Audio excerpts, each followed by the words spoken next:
Hey everybody, so Total Talk Tuesday with your host, Marquis, that's me. So the topic that I'm going to be discussing is just being empathetic.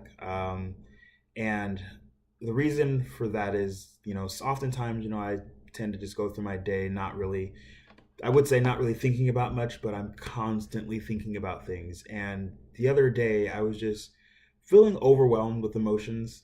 Sometimes I get very busy and I tend to not really acknowledge my own emotion. I don't really give myself time to kind of go through the emotions. And just, I was driving and felt just this overpowering, um, just urge to cry. And I was like, well, why am I going to cry? There's nothing that is really getting to me that makes me want to cry. But for some reason, I just felt like that was kind of what was going to happen to me. And it tends to happen sometimes when I'm driving because I kind of zone out and I'm not really thinking about what's going on. But anyhow, I couldn't figure out where it was coming from because I felt pretty good. So I was okay. But I went grocery shopping. I went to Safeway and I was just kind of like going to grab a few things. And as I approached the line at the cashier's checkout, this gentleman, his name is Michael, and he looks at me. He says, "Hey, where have you been?" And I'm like, "Oh, I don't.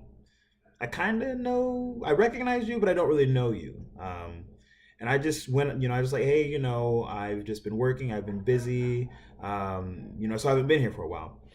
Well, as I'm completing my checkout, I get ready to wrap it up, and he's like, "Hey, I don't want to ruin your day or anything." I'm like, "Oh God, did I buy? Did I or get something that's probably about to expire, and I have to go back to get something else?" Or I didn't know why he was saying that, but he did. So I asked him, I say, "Well, what do you mean?" And what he had then told me next literally hit me like a ton of bricks.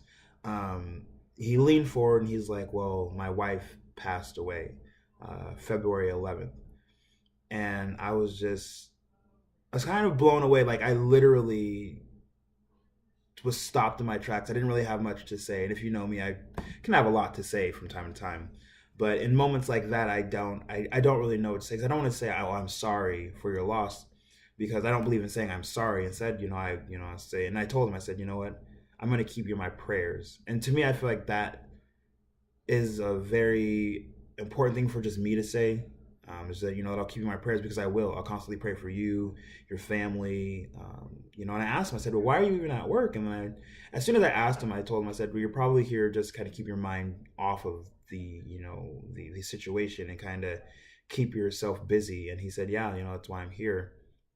And then he mentioned that his wife knew who I was, and told me a little story about her encounter with me, and it was he had been talking to me before when I went grocery shopping, and she had asked him, "Hey, don't spend so much time talking to the people." And then when she came and met me, she was like, "You know what? You can talk to that guy as long as you'd like." And I'm like, I don't remember at all, but I'm just happy to know that they had an experience with me that was positive and wasn't negative, and he felt like he could share that with me. And I told him, I said, "You literally are going to make me cry." I like my eyes are watering and everything.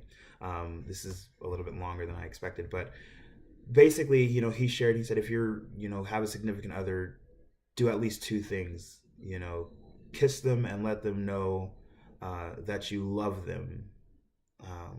Before you leave the house every day, and spend more time laughing and smiling. And I'm like, absolutely, absolutely. And after I got my change and I walked out of the store, I got in my car and I was heading back to the house. But literally, the moment I sat down in my vehicle, I just was again overwhelmed even more. Like I could not hold back the tears, and my eyes were just watering. I was just bawling, and I'm like, "Oh my God, like what is wrong with me? What is going on?"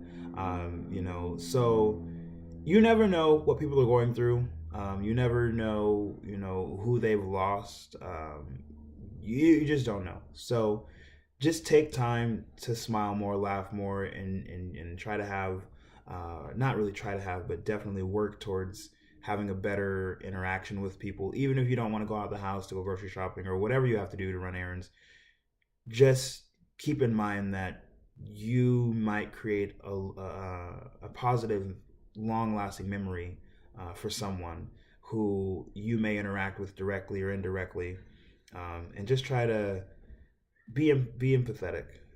Um, do what you can to feel what someone else is feeling, if they mean something to you, or if you just care about people in general, so you have an understanding. But again, my thing is just I tend to feel a little bit more with what people are feeling, and so things can bother me or cause me to get really emotional. But either way, ladies and gentlemen, just you all have a great day. Be blessed. And, again, I'm praying for you out there. If you've lost someone that you loved, or cared for, you are always going to be in my prayers. Again, I don't say I'm sorry, but I do say I will pray for you, because I know that it hurts, and I do feel bad that that's something that has happened to you. Although loss is a part of life, it's not something we always expect, especially so close to home, or in just a short period of time. So you all have a blessed day. Again, I apologize for this long video, but I felt like I really had to share just that story. So more to come. Love you guys. Thank you again for those who are watching, and more to come. Have a great day. Bye.